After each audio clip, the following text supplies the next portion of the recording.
Welcome back to Super Pirate Bros. We're going to be bringing you back today another deck from the last set. It's going to be Edward Scissorhands from Florida, or Kuro from Syrup Village of the East Blue. It's the leader that can attack twice, or in my current build, can attack 3 times in a turn. Then I'll show you how once again. But this deck has gotten actual support from the new set and quite a few that I think can make it a little bit strong. Ain't the strongest deck in the world, but it's one of my favorites to play because the dude can attack so much and can steal wins from your opponent because they just don't see it coming. They're not used to playing it. So yeah, let's take a look at this dude. Already from the start, we're going to take a look at the first new card that we got.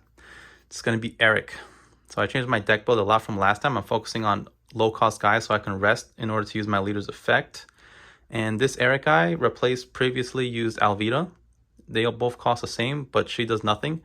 And she just stands there. So he's going to stand there and be a threat to the low-cost characters. For example, against a law matchup, this thing rests anything that costs 1 or less. So that's very good at breaking boards, very efficient at doing that. So that's how we're going to run him at 4 instead of running Alvita. I also dropped the Sham Wow package. Those are the cards Sham something and Butchie. I got rid of those in exchange for the multiplier of attacking a lot. And then we got 3 Mumus, another vanilla. This guy just does nothing. He's just there to stand there until you're ready to use your card's effects, like the leader effect to attack twice, because he needs to rest your East Blue guys. Or I'll show you later 2 other cards in the deck that can make him attack again. So let's keep going. The 1 searcher in your deck, Nami. Look 5 on your top deck, get an East Blue guy. And then trigger is to play it. So you most likely want to see her out of the triggers. That's my favorite part, is when you get to see her there, because then you get to utilize her later to rest her to use your leader's effect again and attack again for free. 4 of Pearl, he's the only blocker in your deck, and he's cheap, so he costs 2 and has a counter. So really good at keeping you alive because there's not much blocking in this deck. This deck is mostly designed to rest your opponents and just push kind of strong. So next up, another 3 cost here. We've got Izo. Izo is the one that will rest a guy that costs 4 or less, and besides that, it's just a 2k in hand, so very good to protect your characters from dying. And resting things is what this whole deck is about, as I'll keep going on. We'll show you why, because we're going to be board eliminating. I'm playing 3 of Okiku, just a very good strong card to have in the beginning of the game because it rests anything, or your opponent will have to deal with it by paying their own Don to use some kind of effect, so like bottom decker or whatever they're going to do. But they're going to use resources to get rid of this because this thing is really annoying to deal with. It's going to bring them back to those Kinemon days that they're not so happy about. Up next, this deck is very trigger happy. We're going to play 4 of Kurobi. He has horrible stats of 4 and 3, but he has the great effect of resting anything. So yeah, all those big dudes ain't going to be a threat to you with this Kurobi. Up next, just another 2k. This one is also a trigger. When you trigger this guy, always play him because even though he's not that strong, he's just there to be rested for your leader's effect or your event effect that can rest your East Blue characters to give your leader in a way to attack again in the very turn. Up next, I'm playing 4 of Gin. Gin is the one that can rest 2 right in a row when he's played, so that's pretty damn strong, and that costs 4 or less, so that's a lot of blockers and a lot of characters in most decks, including the toughest decks in the game right now, like Katakuri and Law. He pretty much does very well against them. Up next, here's the 1 of. I'm playing 1 of Yamato. This card is brutal. If your opponent does not be able to spin this as soon as it comes out, it's gonna really destroy your opponent, especially against Katakuri, who doesn't want to banish their life, right? This thing is going to get away with doing that double attack and banish because our deck has about 15 different rest cards, so they're not going to be able to block this. They're going to have to either drop their whole hand or, you know, have to banish 2 life. So 1 of her as our mid boss card. 2 of the 1/2 Django. This guy is the guy that on play will set your leader or character card of 6 or less as active. So that's the effect that I want to do. I never want to do the second effect of resting him and resting an opponent's character, unless for some reason you need to, but I don't think you'd ever want to do that. You want to attack again with him. He can restand your leader after he's already attacked with Dawn, so that's the whole point of him. He can also restand the next 2 characters that I'm going to go through. And that's the combo of the 1/2 Django. The strongest one, of course, is going to be Krieg. Krieg is the guy that'll on play discard a card to trash. Well, yeah, you get to KO 2 guys that are rested that are at 4 or less. So with all your resting cards that you have in the deck so far, this is very easy to pull off. You're going to be destroying something with this. And then with the Dawn, he gets double attack on the next turn. And also on the next turn, so the whole point is you play him first. Then you can hit something like Django, have him attack twice in a row. So your opponent might drop, you know, counters from their hand to stop the first attack, but then boom, you play Django, restand him again, hit for 8 or 9 or whatever, and your opponent will be taking a double attack, even though they did not want to. So hooray for Krieg. Here goes the newest card of the deck. Another new one from the deck. This my favorite of the deck and why I still play it. It's the new Kuro. He's 6'8", just a vanilla, nothing special, except for the fact that his name is Kuro. As you're going to see, our last event in the deck can restand a Kuro card. So that means we can, instead of restanding the leader that's only 5k, we can restand this big dude at 8 and have him attack in. Also, another thing, Django can restand this big Kuro as well because it can restand guys that cost 6 or less. So after Kuro attacks again, boom, play this guy and then restand this guy to attack again for another big swing.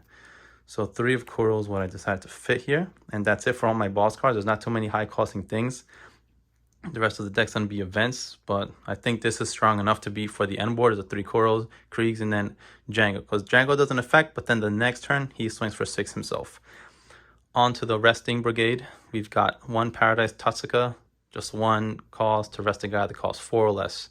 Very strong to eliminate anything that you want from the board, or to activate your Krieg effect so you can just kill something when he comes out, or to go through your opponent's things like with Yamato or whatever. So 1 of this, because this deck, again, it's just going to keep resting everything. And we're going to be going for lethal at the end with your opponent even having a full board. It won't matter. 1 Paradise Waterfall.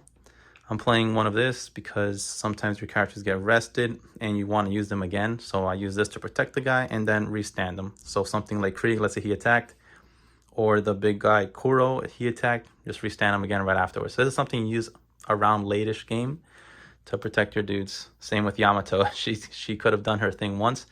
Then you Paradise Waterfall. They got to deal with her again. And then that's when your opponent rage quits. Maybe. Next up, I got Punk Gibson. I put 3 of these. That's why I cut the 4th one out for 1 Paradise Waterfall. This is the one. I need 2 Dawn Open, 4,000 power, and then rest the guy that costs 4 or less. Which again, leaves a good setup for Krieg the following turn to just KO things for free. And of course, your characters can swing multiple times. So just, you know, if you want to break boards as well. And then the trigger, just rest anything you want. Even better. Wonderful triggers. As you see, the whole deck has a whole bunch of triggers. Paradise Waterfall has a trigger that can KO something that's rested 4 or less. And then the Paradise also KO something that is 3 or less. So really strong. Last 2 spots in the deck, go to the MVP of the deck. Is out of the bag. It's the one that you may rest 1 of your East Blue type characters, then set 1 of your Kuro cards as active. So here's why we play the low cost weenies. So you have Eric over here. You just rest an Eric with this thing's effect, and then your leader gets to attack again. Or rest the Moo over here. So if you're not going to go through the traditional way of using your leader's effect to do it, or you can do your leader effect, and then after that, do out of the bag again if your board is healthy enough. If you have more guys, you can still keep doing it. The entire deck is East Blue, except for the exception of Okiku and Izo. Everything else here is available to do this effect with. So that's why I put Eric, and even Nami's good for that. So yeah, this is your game winner over here. I only played 2 of it because it is costly at 3 Dana, and it's mostly to go for game at the very end. Usually when you play this, you really win, or you just destroy their whole board that they can't come back the following turn regardless. So this is my full deck profile for this. I'm just going to space it out neatly for you guys to see it a little better. So there you have it, guys. My full deck profile for the OP04 Kuro deck profile. This guy is pretty amazing. Can take games off any deck if they're on their bad day, or if they're not, you know, feeling super lucky. It's not, you know, in the lowest tier by far, I would say. It's somewhere in the middle. It's not as terrible as people make it out to be. I've changed the deck so far from the way I had it last time. Before I used to play the Butchie Sham WoW package. I took them out because they seem very inconsistent. And when you have one or the other throughout the game and you can't find the other, it's pretty much game over for you because you're stuck with these dead things in hand. That's why I played more boss cards. I love the addition of the 6'8 Kuro. That was very excellent. Django works with him. Django works on Krieg, and Django works on Kuro. So that's why you cannot play any less of Django.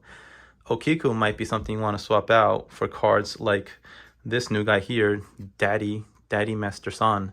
Daddy Masterson says if you hold the Dawn, he gets to become active at the end of the turn, which is pretty good. He's also an East Blue, but he costs 1 more Dawn than Okiku. And Okiku can rest things, so she's super strong threat in the beginning of the game. So another tip to play this deck that you guys might think is weird. If you see Nami in your opening hand, don't take it. I just rather have her in the triggers. So if my opening hand has no Hachan, no Kurobi, and no Nami, that's the hand I want because I want to see those things in the triggers. And the more characters you have on board, the better you get to use your leader effect or out of the bag. So that's just the way I decided to play the deck.